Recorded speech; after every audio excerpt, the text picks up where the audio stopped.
Let's bring in Brad Copeland, who is out at Bob Moore Ford on this Bob Moore Thursday. What's up, Brad? How you doing? Good morning. I'm good. How are you? Doing great. Doing great. I'm appreciating this drop in temperature. Kind of trying nice. to soak that in.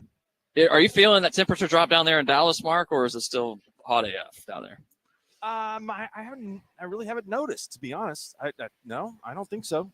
It's a little cloudy day, and it looks a little stormy out there. So I haven't been outside much, to be honest with you. Well, that's probably the right approach. Now, where did you guys go for dinner last night? Anything good for dinner? Yes. Okay. We went to the Ferris Wheels Barbecue. It's right across it's on the Texas Monthly Top 50 list. And it's right across from I-35 on the west side of the highway downtown. So Cisco and I pull up to the place, and we're like, man, this must be really good. Parking lot is jam-packed. But that was deceptive because the parking lot that was jam-packed was this place called the Rodeo Goat, which is like a real trendy bar that's down there. So we get to the Ferris Wheels Barbecue, and there's no one there in the parking lot, like 3 cars. So we walk in, we're a little skeptical, and I think it affected our opinion of the place. But the food was really good. They had some macaroni and cheese that was in pasta wheels. Cisco and I got the same thing, but we added a little bonus sausage, and that was incredible. Got to have the bonus sausage. It was full of cheese and jalapenos, and it's some of the best sausage I've had at a barbecue joint. So that was good. Very traditional Texas style barbecue. A lot of pepper on the brisket and the ribs. I'd give it an 8. Not the best ribs I've ever had or brisket I've ever had, but it was good. Brad, have you eaten there? I have not. I didn't even know that one until you posted yesterday that you'd gone there. Now, is that the only place you've gone to this trip? Barbecue place? Yes.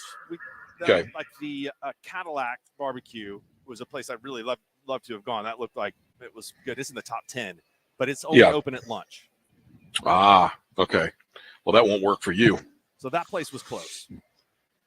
Yeah, it is a little bit like nerve-wracking when you go to a restaurant and there's nobody there. So I hear you on that part of it. You're like, okay, is this place really all that good? But sometimes that can be a bit deceptive. The frustrating I'll take thing a B any day of the week. The frustrating thing about these great barbecue places is they can just be open when they want to be open. And so it really limits your ability it really limits your ability to enjoy it. And if you're that good, usually there's a line. Right. Exactly. So it's a little nervy walking into places like that. So you already heard Sam Pittman speak today, correct, Mark? Yes, I did. Still waiting on some of these other coaches. A&M will be up today with Mike Elko, Hugh Freeze with Auburn, and then Mark Stoops with Kentucky. And Brad, I was talking about this earlier with Mark. I think it's interesting and probably not coincidental at all that they scheduled A&M and Kentucky on the same media day, considering that there's a period of time we thought that Mark Stoops was going to take that A&M job, and then it didn't end up working out that way. And now Mike Elko is a coach, but he's going to be fielding some questions about that today. No doubt about it. Oh, I'm sure he will be. But it probably. It's not going to be as hard on him as it would be on some other people because he's been in the conference for as long as he has, but I have no doubt that he's going to get asked about it more than once. I do have a Sam Pittman quote for you guys. This is in the same category as the bonus sausage that Mark just dropped there. But Sam Pittman on Arkansas's 2024 focus. 2024 is a fresh start. Our focus is to embrace the hog. So there you guys go. Are either of you guys going to be embracing the hog? I don't think I'll be embracing the hog. I mean, good luck with that. I hope that works out for you. Mark, will you embrace the hog? Will you be calling the hogs with Sam Pittman? I don't know that they can go to a bowl game. It's going to be really tough. We're sitting here trying to figure out how many teams are going to go over or under the total. Man, most of these teams, when they're playing Arkansas, I'm projecting a win in that game. But I like Sam Pittman. I think he's a good coach. So of everybody on the sports animal roster, who do you think would be the most entertaining to watch call the hogs? Has to be Eschbach, right? I want to hear Al do it. He never would. He never would. But I want to hear him do it. Al, I think it's Al. I think Phil would have some fun with it too. I will never. Phil definitely would. I will never forget the first time that I heard people calling the hogs, and I can't remember why all the Hogs fans were in town, but it was at the there's a hotel that's right next to the arena, the Paycom Center, and they were in the lobby all calling the Hogs, and it was like I was a little bit fearful for my safety for a second before I realized what was actually going on. Okay, so what year was this? I'm interested to figure out why the Hogs that were would have been Oklahoma City. let's see, I think that was after Kings of Leon had played at the Ford Center back in 2009, something like that. That's kind of just a guess, but I wonder. I remember OU was playing Miami that day as well in football. It is something that you have to, pardon the pun, go in whole hog. You can't tiptoe into calling. Yeah, the Hogs. that's right. That's what happened to Dana That's right. Altman, and then the next day was an Arkansas coach. He wasn't the coach anymore. What was the story? Coach for one day. He was the coach, and then he gets back to the hotel room. I'm not trying to be insensitive. I think this was really the story. Like wife and daughter were crying or something. There was something to that. But Mark's exactly right. I'll never forget that. Arkansas didn't do themselves any favor in regards to making a bowl game this year by scheduling Oklahoma State on the road in Stillwater. I think when they scheduled that at the time, and if you look at the history of that rivalry, Arkansas hasn't played in Stillwater for a long time. They either played in Little Rock or Fayetteville for most of the time than they were doing that game every year. But I think Arkansas probably thought, no, this will be a great game for us. But the Arkansas program, since joining the SEC, hasn't been what it was in the Southwest Conference. I'm sure they appreciate having money and all that stuff. But, man, you want to talk about what can happen when you move to the SEC. Arkansas. Man, Arkansas has got a tough conference schedule, too. Not good. Yeah, it is going to be a grind to try and get to 6 wins for them.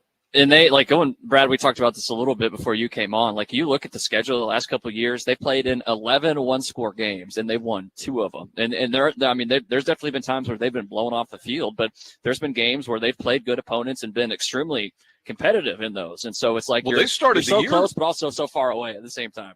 They started the year pretty well last year. I remember they played Texas A&M in Dallas in like week 3 or 4. It had to be later than that, maybe 5. Yeah, or 6. A&M won that 23-21. It was close in September. But it was close, and the odds on that game were close, and it was kind of hard to handicap that game because it was on a neutral side, and Arkansas was playing well, but they just can't seem to make that next step up. I mean, I'm old enough, and Mark is too, to remember when Arkansas was pretty good, and Arkansas was a school that when Lou Holtz was there back in the late 70s, early 80s, whenever that was, Arkansas was a team that was always sort of in the conversation, but they have not been there in quite a while. Yeah, they need to get back there. Otherwise, maybe final year for Sam Pittman. But they've got some talent. We'll see with this Taylor Green kid. He's a big. He's like 6'6". No, he's only like 220, 225, something like that. So he's not like KJ Jefferson like they used to have, but he's a guy who can apparently move, and we'll see how well he throws the ball. They also have what looks to be like a day 1 pick on the defensive line, Landon Jackson, the edge for them. So they've got some talent. It's just a matter of that school and in winning close games, which is tough to do in the SEC. We heard Brent Venables talk about, hey, this is a 1-score league. Landon Jackson is here today. I thought this was interesting. They want to be really aggressive on defense. Sam Pittman said last year, or one of the reporters asked this question, 52 instances of 0 blitz, and he thought that there would be more. And so they're going to rush they're going to get pressure on the opposing passer. Now, does that result in bombs over the top of guys in single coverage? Potentially. But once a quarter, they're sending all out. They're going full send on the quarterback, basically, is what that amounts to. 0 blitz is you man up on everybody and no safety. That's right. You better get there, or you better have Deion Sanders and Darrell Green at corner, because Landon Jackson, if you don't, something bad's going to happen. That's right. Landon Jackson is huge, by the way. He's 6'7", 282. He's like one of those guys playing defensive end who you're like, you could have been a power forward or something. I haven't seen anybody that size walking around today just yet. Don't tell Calipari. He would be very recognizable. Yeah, no kidding. Which that's an interesting rub too. We talked a little bit about that on the show in earlier in the week of, now you've got this rub of like competition for NIL resources within your own university with John Calipari. Yeah, what kind of resources does Arkansas have? I mean, I know they're nowhere near a Texas A&M type school. But there is There's a some lot of money money. in Man, Arkansas. you go over there to Northwest Arkansas, that is a Yeah. booming metropolis. That is a crazy growth area. There's all kinds of road construction and all that Walmart money that's floating around there. How much of that is in play for NIL for Arkansas in any kind of sports and athletics? The Waltons, the Tyson family, and is it the Hunt family? Mark, is that there's like Stevens? three? Yeah, the Stevens family. You bet. Banking. Yeah. Mm-hmm. I think you're right, Brad. I don't think it's necessarily an A&M, but they got some heavy hitters over there. I mean, They do. Well, but you don't hear Arkansas talked about the way you hear A&M talked about. No. Like nobody is saying, "Hey, well, listen, Arkansas is one of these schools you really got to watch out with NIL." Now, I don't know if they're doing it under the radar, but you would think that if there was a lot of NIL money floating around or enough to make them in that conversation, that Right. type of conversation, that you would know about it. But I never hear anybody talk about NIL at Arkansas. Well, let's see where they are in recruiting rankings. They're not in the top 15, I don't think. So that's important. I mean, he did talk a little bit about recruiting and the fact that he said, and based on their evaluation, there were only like 6 to 7 Power 4 football players in the state of Arkansas every year. And he thought that Yeah, but Arkansas 55 to 60 in the Dallas metro area. Arkansas has the same geographical proximity that Oklahoma does, and Oklahoma's always historically been able to go into Texas and find great players. Why has Arkansas not been able to do that? That's strange to me. because they haven't had Barry Switzer and Bob Stoops as their head Well, coach. I'm sure that's part of it, Part but of I it. also think that some of it is administrative. I think some of it is the school. I don't know if they've not placed the value on that. I don't know if – I mean, it's not like they've had historically terrible athletic directors, but, they just have never been a recruiting powerhouse like that. And quite frankly, I mean, listen, you go look at that stadium and you look at that school, I would think that would be a place that if I were a kid and I were going to go play somewhere in this area, Arkansas would be on my list of places that I would consider going. I think it's a cool area, and especially now with all the growth that we're talking about. All right, the 2025 class, they are ranked 32nd. They have 1 4-star. He is from Wayne County, Georgia.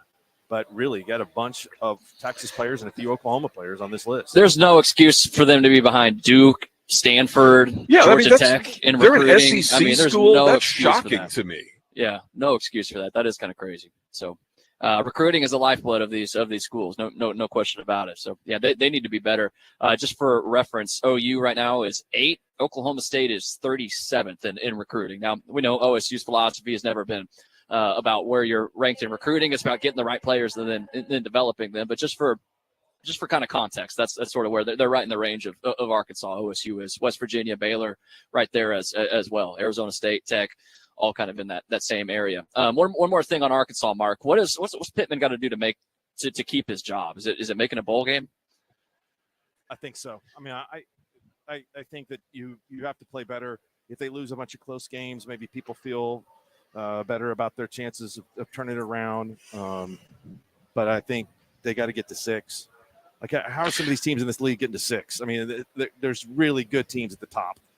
I'm confident that Georgia, Alabama, Ole Miss, Missouri are really good. Tennessee, And look at how many of those you just mentioned that Arkansas plays. That's the problem I have with them is mathematically they're going to have a hard time getting to 6 just because their schedule is tough. And then you throw Oklahoma State in. They've got 2 non-conference games that are very winnable, but you throw Oklahoma State into the mix with that, and all of a sudden it's like that is a grind of a schedule. when you have that tough non-conference road game, it makes a bunch of difference. Yeah, that's what I was saying about scheduling that game. Yeah. And I get what you're saying, that they weren't looking at this year when they booked it. They didn't know where they were going to be this year. But, man, you just add that on top of this tough SEC schedule that they're going to face down, and that does not bode well for Sam Pittman to be able to get them to 6 wins. No, it does not. It certainly doesn't.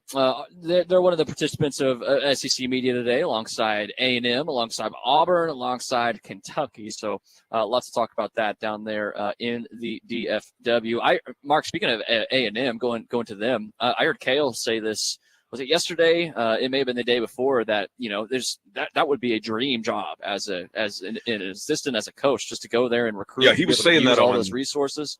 He was saying that on Tuesday, that those On guys Tuesday? as assistant coaches, they were always looking when that job would come open and go, man, I hope so. So Cale gave the example of he hoped that Mike would wind up going to A&M so that he could go to A&M. Here's another thing I'll tie Arkansas back into this with.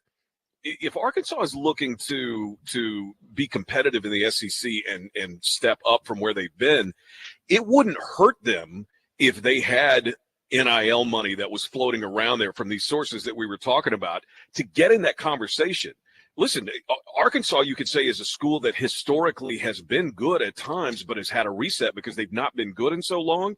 But you could say the same thing about Texas A&M, but because of the NIL conversation, Texas A&M has always stayed relevant because everybody talks about the money that's there, the NIL resources that are there, the resources for their facilities and everything that's there. Arkansas could use a little bit of that PR to keep them relevant too. I'm kind of excited for A&M to see Terry Bussey, who's from Timpson, Texas. It's a real small school, and he was state champion last year, played quarterback for them and did a little bit of everything. They got him listed as a corner. I thought he might play on offense at some position, but he was one of the better players in the country in high school football last year from a small school in Texas. And he's going to be there today? No. He's a true freshman. Oh, you're just talking about watching him play. I got he's you. Going to play. I think he's going to play early on. Are there on that topic? Are there a bunch of? I know Brent doesn't like playing young guys. I know that there's some young guys along the defensive line, Mark, though, some freshmen along the defensive line who could be impact players. Is there a balance to be struck there between getting guys on the field, even if you're not necessarily comfortable playing younger players? I think those guys are going to get some time. And from what I hear, Danny Sutzman told us this, that of the two guys that came in from IMG Academy, I think Jaden Jackson is the one that's more ready to go right now over David Stone. I thought DeJoun Terry was good at times last year. He made some big plays in that goal line stand against Texas that helped decide that game. So that's a position where OU, they need to be good. Matt, I don't know if you heard Cale talking about that the other day, but that was the other thing that he was talking about is out of anywhere on the field, the defensive line is one of the hardest positions for freshmen to come in and be ready to contribute on. That those guys need that. And one element of the conversation that we did have was guys coming in early, being able to do that now gives them a little bit more of an advantage towards that. Okay. But he made a big point about how difficult it was to rely on freshmen on that defensive line because they're just not quite ready for it. Well, it's not just about, in asking, because it's not just about having one or two dudes up there up front who can wreck the game plan. It's like 5, 6 deep. Like, you need to have players on players. You got to stack them up in the SEC because everybody is going to have some depth at that position. So I was just curious on that topic. Hey guys, I want to talk some Thunder with you. Some Oklahoma City Thunder, plus one of the best dunks that you will ever see thrown down by a former Sooner yesterday. So I do want to play that audio for you in some interesting Chet Holmgren audio. He was on a podcast with Richard Jefferson talking about Sam Presti. So I want to hear from Chet. Want to sort of get a read on what our expectations are for the Thunder. But first, Brad, tell us what is going on at Bob Moore Ford. Bob Moore Ford has inventory coming out the yin-yang. If you want to go, they've got the new EV Mustang. Yeah, that's a technical term in the business, out the yin-yang. They've got a bunch of Mustang Mach-E's in a variety of colors. They had a jet black Ford Bronco that was here on the showroom floor that they've moved out. I don't know if they were taking pictures of it or what, but I mean, there is great inventory here. They've got great deals. Of course, the people here, they're here for you. They want to make a relationship with you as opposed to just sell you a car and then not hear from you again. So come in, and Ben and his guys are happy to get a deal done for you. They've got great service after the sale, great inventory and interest rates available right now that we're going to be talking about through the afternoon. So come check it out. Bob Moore Ford at Southeast 89th and I-35. Well, I'm not exactly sure where the Yin Yang is located, but I do know that there are also vehicles here coming out of it, and I'm surrounded by great new vehicles right now. Right now, for example, 3.9% off the 2025 all-new K5. Beautiful new design, looks awesome. 12K off the all-electric EV9. It's a third-row SUV with over a 300-mile range on just a single charge. So if you're just a commuter looking to drive around the city, might be an excellent option for you. Plus 5K off new 2024 Sorrentos and $199 a month on a new Forte. Pure pricing here as well. So what you see on BobMooreKia.com is what you get. No addendums, no market adjustments. Bob Moore Kia, Northwest Expressway, and Rockwell. We'll talk some Thunder when we come back with Mark and Brad. Brad at Bob Moore Ford, Mark down in Dallas, SEC Media Days. This is a Bob Moore Thursday on The Drive on 98.1 FM, WWLS Sports.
streams of high school sports from Squirtle, the 2024 Sooner and Cowboy football schedules, upcoming Sports Animal special shows or events. It's all there. We're always got something going on at the Sports Animal. Online anytime, thesportsanimal.com or the Sports Animal app. The Sports Animal Studios, powered by the Oklahoma City Thunder. Gear up for the latest apparel and accessories at the Thunder Shop. Visit us at Paycom Center or shop online at okcthunder.com/shop. On this Williams! Goodness! Oh, the chunk of the summer! Wait a second. Where are we going to see that? And man, right there now. Are you kidding me? Cocking it back. No. Oh.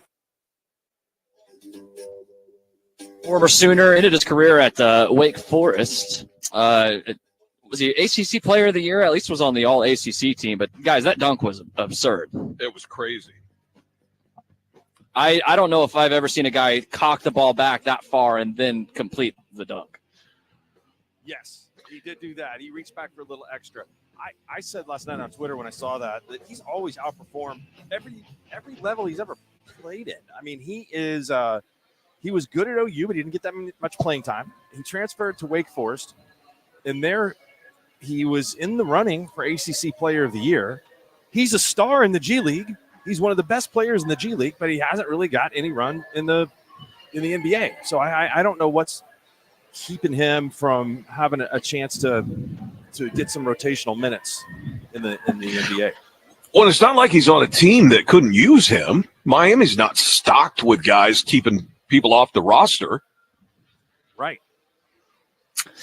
And that's a team that develops players from the G League. Like, how many G League players have you seen come out of Miami that were like nobody even knew about before? So they I will say this, like one of the marks of how good a dunk is how quickly the other team inbounds it, and that was like blink and you'll miss it. They inbounded that thing so dang fast you didn't even barely see it on the broadcast. But I don't know the answer to that mark, just besides like maybe just hasn't demonstrated the ability to shoot from that's fair. as much. And the NBA is all about spot up shooting or 3-point shooting, and he's not necessarily good enough to have the ball in his hands to create. So it's all about roles in that league. I think also a couple of indicators on dunk nastiness is if it's your bench that's in the picture, how fast they stand up. I mean, immediately, and how many guys are holding each other back. And then the opposing bench, if people are looking down and are just looking the other way, that's the reaction because they don't want to show their excitement.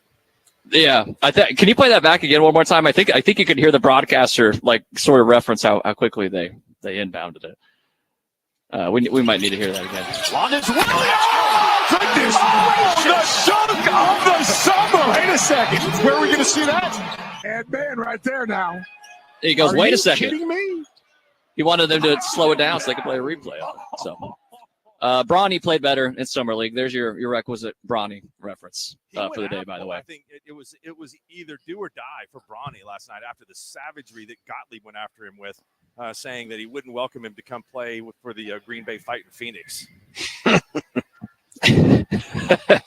Man, that's we probably wouldn't date Taylor Swift. You know what I mean? Yeah. I mean that's no. Yeah, I understand the sentiment, but that's absurd on its face because the attention that would draw to your program, even if the guy did nothing or if he was bad, you couldn't not want the dude to be on your team because of that. I agree with Jaylen Brown's assessment of him, but I definitely but I don't agree with Gottlieb's assessment. I think that there are instances where the pendulum swings one way or another, and right now it's like we're way too far the opposite direction on Bronny. It's like people are not even giving him a chance. Now, I'm not saying that he's going to be an NBA player at all.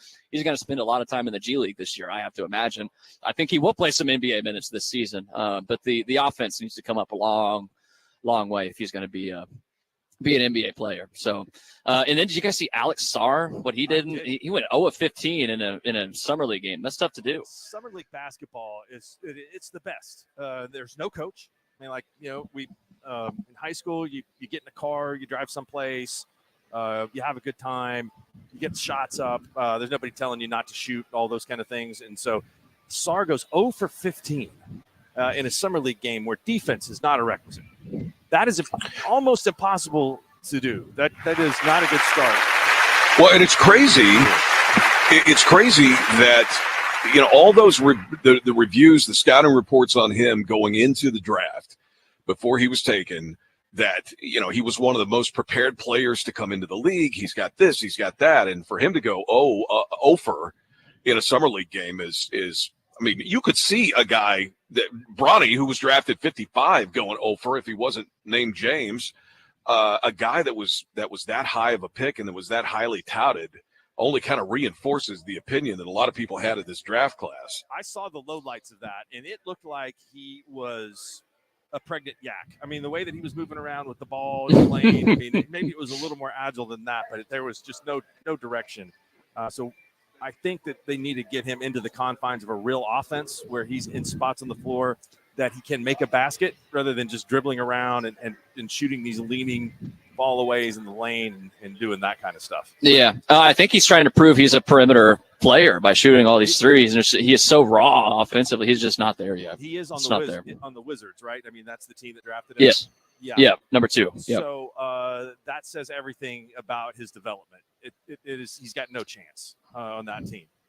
I mean, Reed Shepherd, the 3rd overall pick, he's a guy who I was kind of high on coming into the NBA. He's been pretty dominant in the summer league. The Thunder there's some summer league news regarding the Thunder as well.